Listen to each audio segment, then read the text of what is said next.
Hey y'all, it's Whitney, and I am coming at you with a bonus mini episode slash reflection on this season. So I am recording this on the Tuesday evening before the Wednesday morning that the Impostrix podcast season 4 finale episode is going to be released. And this is it's a huge deal for me. First of all, I started this podcast 2 years ago for a variety of reasons. And at the end of the day, what I realized was the reason that mattered the most was that I had some healing that I needed to do. And not just healing around race and work, but also some healing around some internalized ideas that I had about myself, the way that I have been swept into all of the isms, the superwoman, the black excellence, the all of the things, the sheroes of our time. And over this past season, as a result of doing the pouring into black women theme for season 4, I have had the opportunity to have some amazing conversations with black women from all over the United States and Canada who have helped me to see more clearly what my journey to healing is and what I am even healing from. And it has been truly transformative. If you are a regular listener to the podcast, you know that each season has had kind of a spin on various themes. The first season was really just strictly about race and work and imposter syndrome, kind of breaking down what is this imposter phenomenon, this imposter experience that I have had, but also that so many of you have also had. We talked about feeling as though we aren't enough or that we don't know enough, that we are a fraud, that our success was by mistake, but that our failure was because that is the true capability of us, even though it's not true. And we've talked about what race has to do with that, what womanhood or femininity, in my case, has to do with that feeling of imposter syndrome, particularly when we are in maybe these white collar type jobs, or at least, again, that's the experience that I'm coming from. But in that season, we also had artists, we had photographers, we had healers, we had folks that weren't necessarily, in high rise offices, that maybe had what I would consider less traditional, quote, professional jobs.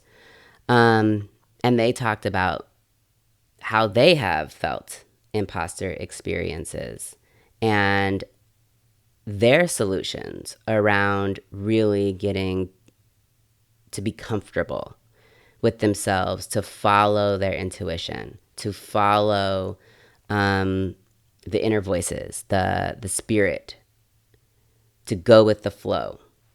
And those conversations were really profound for me. In season 2, we continued the conversations around imposter experiences and work.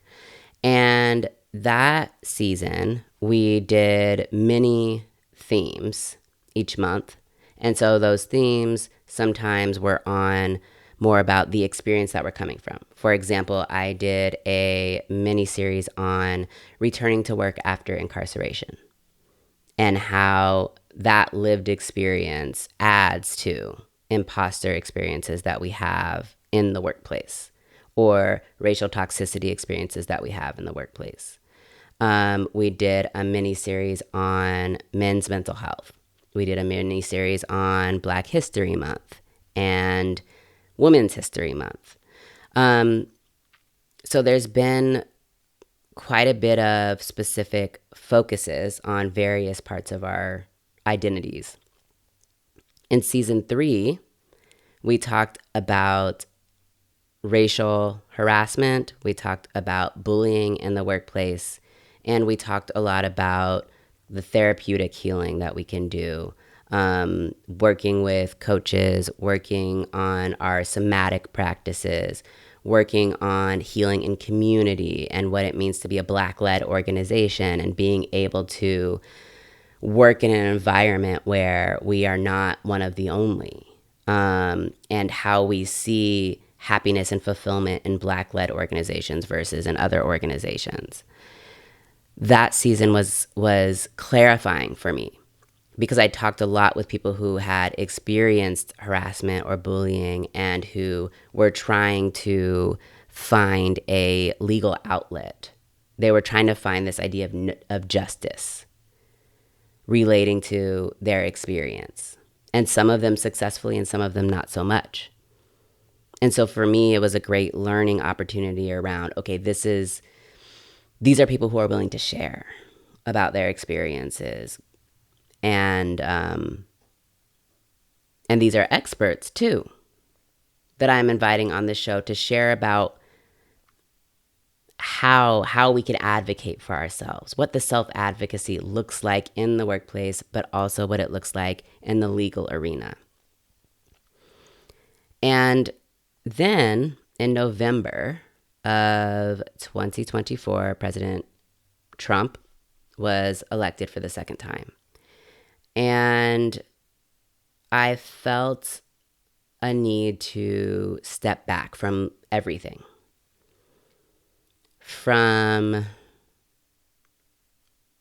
anything that wasn't focused on myself, that wasn't focused on taking care of myself. And that included shifting the focus of the podcast to be specifically about taking care of Black women. Because what I felt, I think, was betrayal. Surprising, because as a Black woman, very seldom have I felt like this United States has been loyal to me. But with that election of Trump, I felt betrayal, I felt anger, I felt rage, I felt fear, and I felt like I'm not carrying this bullshit for anybody else any longer. So this season has really been about me saying, F all them. What you do over there and what your expectations of me are, or what how you view me, whether or not you think I'm an imposter, whether or not you like my skin color, whether or not you have the same political beliefs as me, whether or not you're asking for my help. Like, that is all your business. It is not my business. My business is taking care of myself and taking care of my children and taking care of my family, and putting this kind of love into the atmosphere for other Black women who are also at this point of, I no longer am giving you anything. And so it has been just so amazing to reflect on and to have these conversations with Black women who are in similar situations as I, to talk to them about, how are you healing today? Because for me, every day is a healing journey. It's purposeful, it's intentional, and it's not necessarily like, oh, today I'm fucked up and I'm going to heal. No, it's not that. It's, today I'm living with purpose and intention. Today I work for myself, and I get to decide for myself whether I'm going to be swept away in anxiety over fear of lack of income, or today I'm going to be swept into anxiety around not having a podcast episode uploaded on time. I'm making intentional decisions now about where my energy is going, and working on acceptance, and working on my connection with spirit and my higher power, and working on my relationships with my sons and with my husband and with my parents. And thinking a lot about legacy. And not even, I'm an estate planner, so I think a lot about estate planning and leaving a legacy, but I'm not even talking about that. I'm talking about more like intrinsic. What is the lesson that I want my children to learn from me? Do I want them to see me always working and never resting? Do I want them to see me having boundaries with them? Showing them that, yes, you're my child and I love you and I will take care of you, but you are not entitled to every aspect, to every minute of my time. Do I want to show them communication skills? I'm exhausted. I have a short temper today. That's why mommy is being this way. It has been a blessing to be able to slow down and examine myself and my actions and my intentions and my purpose. And it's only been through these conversations with these, 20, 25 women in season 4 that I have been able to do that. As y'all know, if you've listened to the season, some of my guests have had me journaling, writing, doing guided reflections, guided prompts in journaling. Some of my guests have had me do meditation or grounding exercises.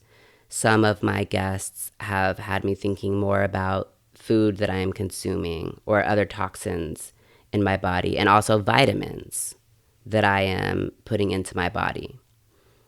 Guests have had me thinking about my womb health and what my femininity means to me and the sense of identity that I get just by having a womb.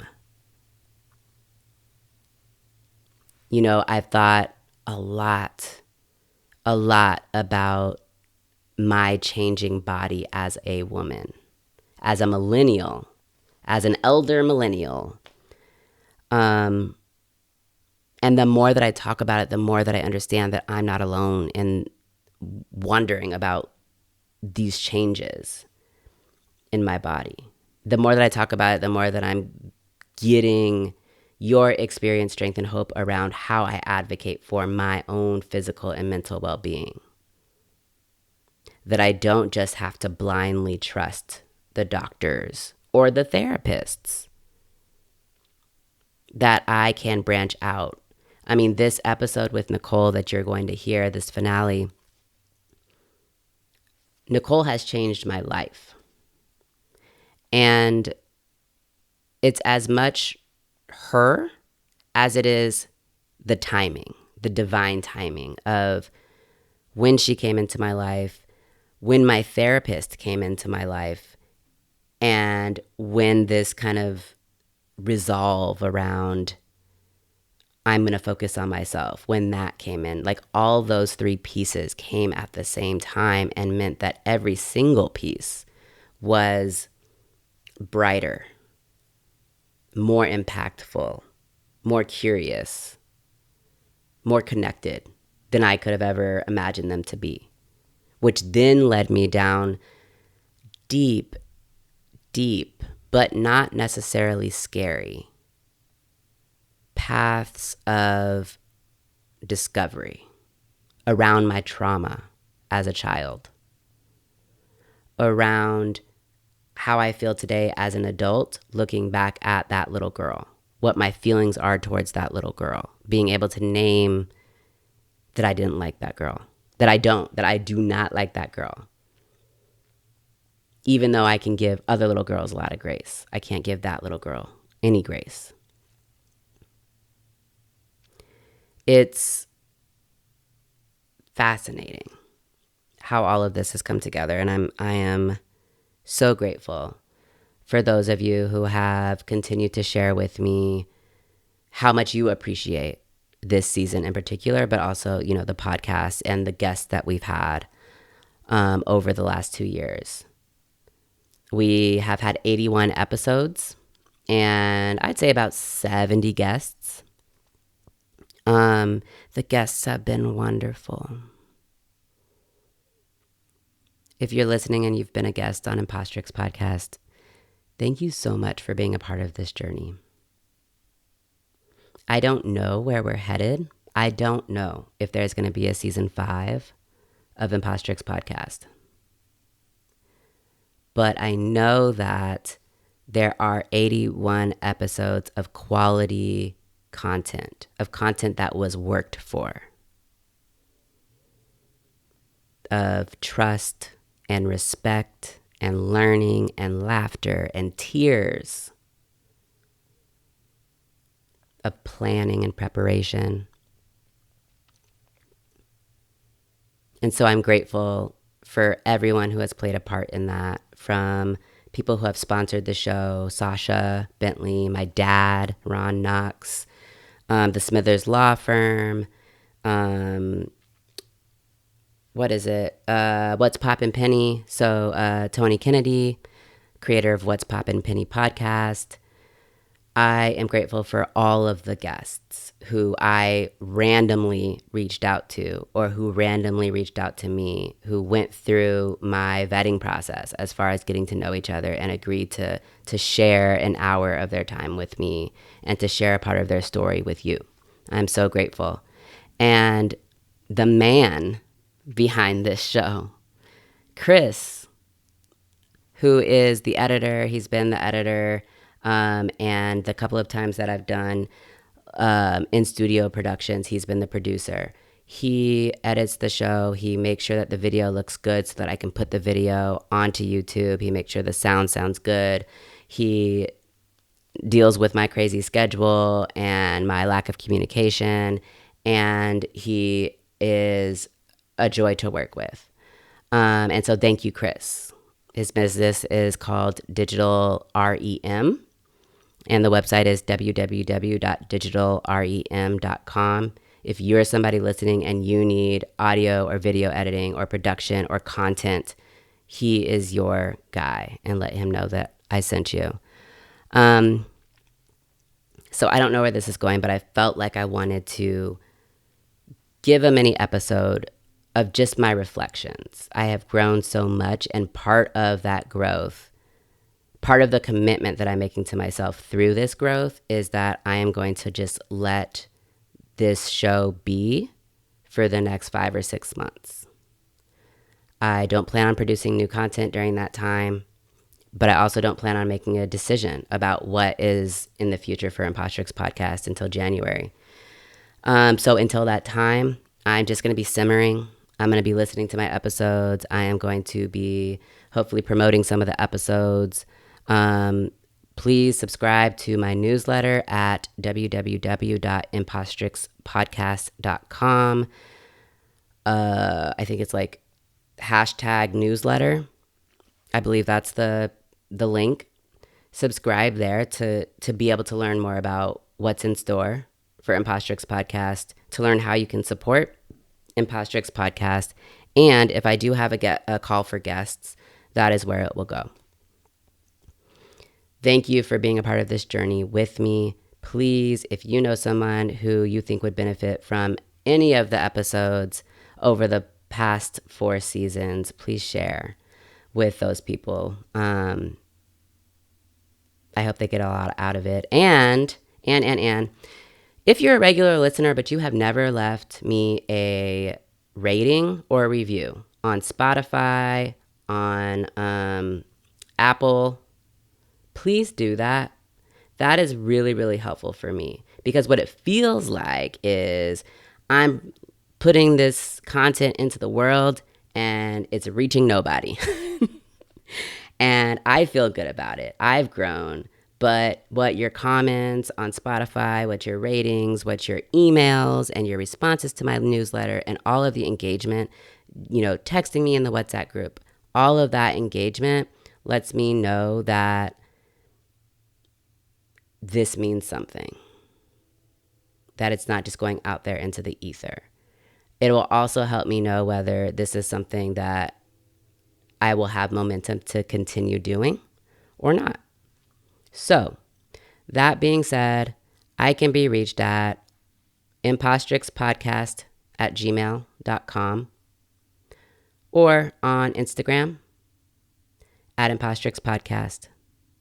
My website, impostrixpodcast.com. I want to hear from you about what you've loved about this season or what your favorite season was.